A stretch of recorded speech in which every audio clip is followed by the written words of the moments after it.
Hello friends, welcome back to my YouTube channel. I am Gauransh Bhardwaj and today we are going to preview one of the important series for India in context of the ICC World Cup Super League. 10 points are up for grab for each match, and that series is India are locking horns with West Indies in their home at their home turf in Ahmedabad. The three-match ODI series will be played at the a very big, humongous, one of the largest stadiums, or certainly the largest stadiums in the country and in the world, at the Narendra Modi Stadium in Ahmedabad. Now, moving on, we shall first discuss that who is not in the India camp, or who is in the India camp, who is not in the India camp, as well as that for the West Indies. So, one of the major talking points is that after Virat Kohli was sacked as the ODI captain, it will be Rohit Sharma's first assignment as a full-fledged captain of India, not as a makeshift captain of India. It will be Rohit Sharma's first full-fledged captain of the ODI format for India, as a captain for the ODI format for India. Now moving on, discussing both the sides. First, we should talk about the home side, that is India. And India are going with a pretty inexperienced squad that has been and the unavailability of Shikhar Dhawan, Ruturaj Gaikwad and Shreyas Iyer due to COVID issues has only added insult to the injury, or added salt to the wounds, and made it a even more inexperienced squad. As for these three players not playing in this ODI series due to the COVID issues, there are some backup players that have been called, that are Ishan Kishan, who is confirmed as an opener with Rohit for the first one-day international in his press conference. There is also Shah Rukh Khan there, and as a backup opener, as a backup batter, and Mayank Agarwal, who is still completing his 3-day room isolation. Now, moving on, there has been some drops. Some of the players have been given rest, while some of them have been recalled. When I talk about the players who have been dropped, are Jasprit Bumrah and Mohammad Shami have been dropped because of their workload management. The BCCI have asked them to take the rest for this series, so they would not play this ODI series along with the T20 international series. And for R Ashwin, who had also made himself unavailable in this series. Plus also Ravindra Jadeja is not there in the squad as he is completing his last stages of his recovery. So there have been plenty of experienced players who have been sitting out of the series. Now there have been some recalls. One of the most important recall is that of Kuldeep Yadav. So Kuldeep Yadav and Yuzvendra Chahal will be in the squad for the first time since the Sri Lanka tour. He also, for Kuldeep Yadav, it will be important for his confidence because he hasn't played any of the cricket since the Sri Lanka tour, and he was given opportunity in the Sri Lanka tour because of the first choice team that was in England playing a test series. Now, moving on, that was all there.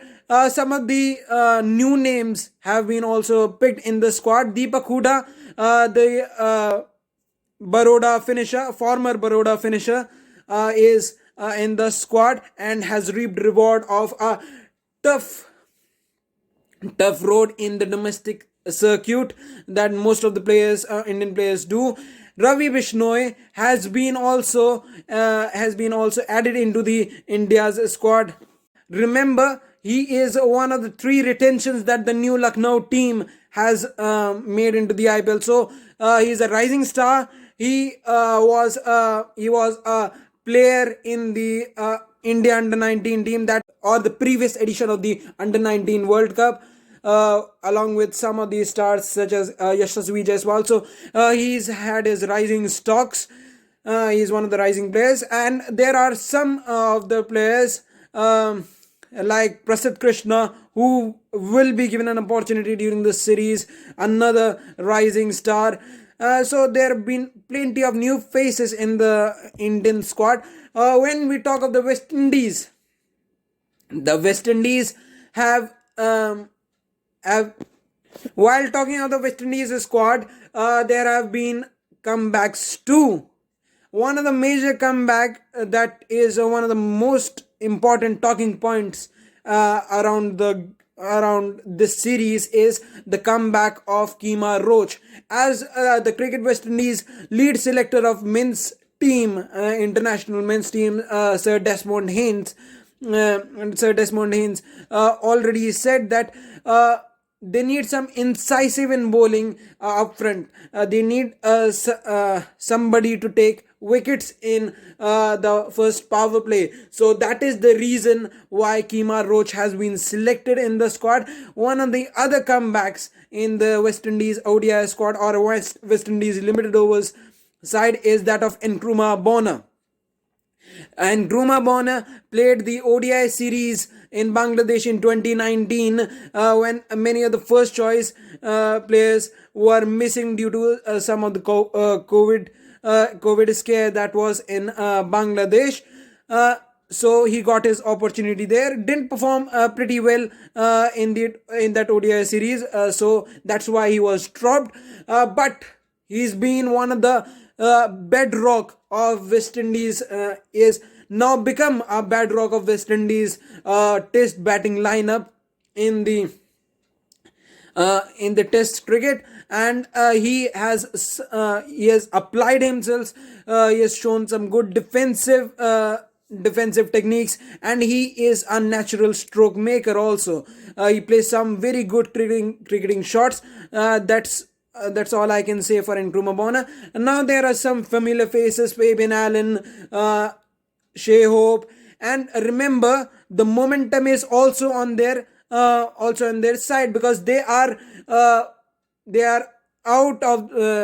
coming out of Caribbean with winning a very tightly pressure matched series, T20 international series, versus the England, one of the top ranked team, England, in their own backyard, but a very pressure building series, a 3-2 win against the world number one T20 international team, England.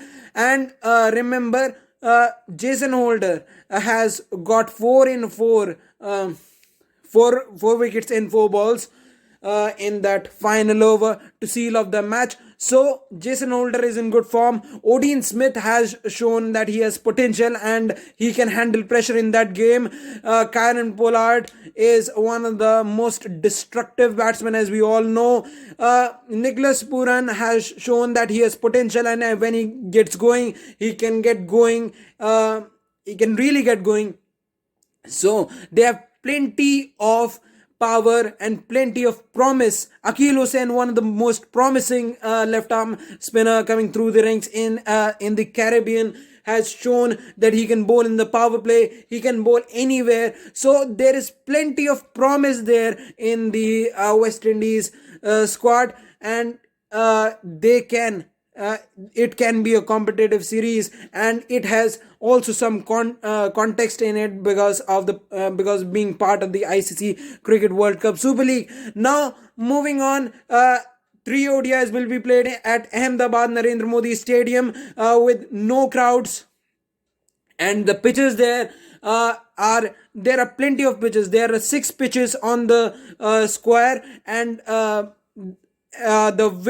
variety of soil at that pitch is what makes that stadium unique. There is some black soil wickets, there is some red soil wickets, so you can get some spin and grip on one of the black soil wickets, and you can get pace and bounce on the one of the red soil wickets. So any of the wicket can be chosen for the first one day for this ODI series. So it can be a very competitive series with plenty of sporting wickets, a very keenly awaiting interesting series, nail biting for sure.